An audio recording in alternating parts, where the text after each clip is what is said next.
Stage 4 మోకాళ్ల అరుగుదలకి నొప్పి లేకుండా కీళ్ల మార్పిడి ఆపరేషన్ చేయబడును.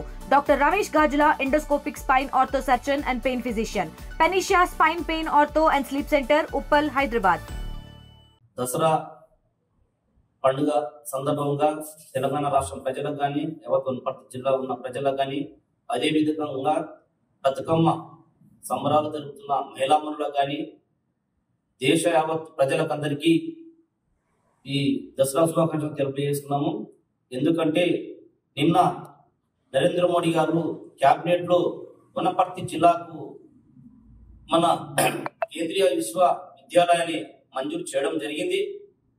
నరేంద్ర మోడీ గారి ధ్యేయము ప్రజలు, భారతదేశంలో ఉన్న ప్రజలు, పేదinటి పిల్లలు అందరూ ఒక స్థాయికి ఎదగాల, చదువుకొని ఉన్నత విద్యార్థులు ఎదగాలని చెప్పి ఆలోచించి ఈరోజు వనపర్తి జిల్లాకి రావడం జరిగింది.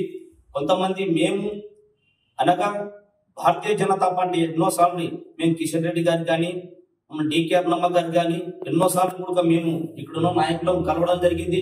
ఈ కేంద్రీయ విశ్వవిద్యాలయం కావాలని అడగడం జరిగింది. వాళ్ళు మేము ప్రయత్నం చేస్తామన్నారు.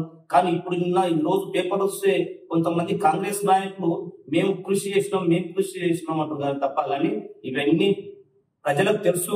మీరు కృషి చేసినరా కేంద్రం ఈ రోజు నరేంద్ర మోడీ గారు భారతదేశ ప్రజలు చాలా బీదవాళ్ళు ఎక్కడ ఉండకూడదని ఆకాంక్షతోనే ఈ రోజు వనపర్తి జిల్లాకు మంజూరు చేయడం జరిగింది.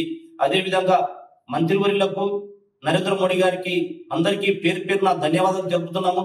ఎందుకంటే వనపర్తి జిల్లా ఒక ఉన్నత స్థాయికి ఎదుగుతూ ఇక్కడున్న పేదింటి పిల్లలు ఎల్కేజీ నుంచి మన ఇంటర్ వరకు కేంద్రీయ విశ్వవిద్యాలయంలో చదువుకోవడానికి అవకాశం ఉన్నాయి. దీంట్లో సెంట్రల్ సిలబస్ ఉంది కాబట్టి దీని వనపర్తి ప్రజలు అందరూ ఆదరించి నరేంద్ర మోడీ గారికి మేము వనపర్తి జిల్లా వాసులను రుణపడి ఉంటామని చెప్పి కోరుకుంటున్నాను. భారత్ మాతాకి జై. తెలుగులో ఫాస్టెస్ట్ న్యూస్ ఇప్పుడు కొత్త అవతారంలో 5 సెకండ్లోనే పూర్తి వార్తా సమాచారం మీ చేతిలో. సోషల్ మీడియా ట్రెండ్స్ మీ కళ్ళ ముందుకే live TV and voice search options తో ఇప్పుడే డౌన్లోడ్ చేయండి. యాప్ లింక్ డిస్క్రిప్షన్ లో ఉంది.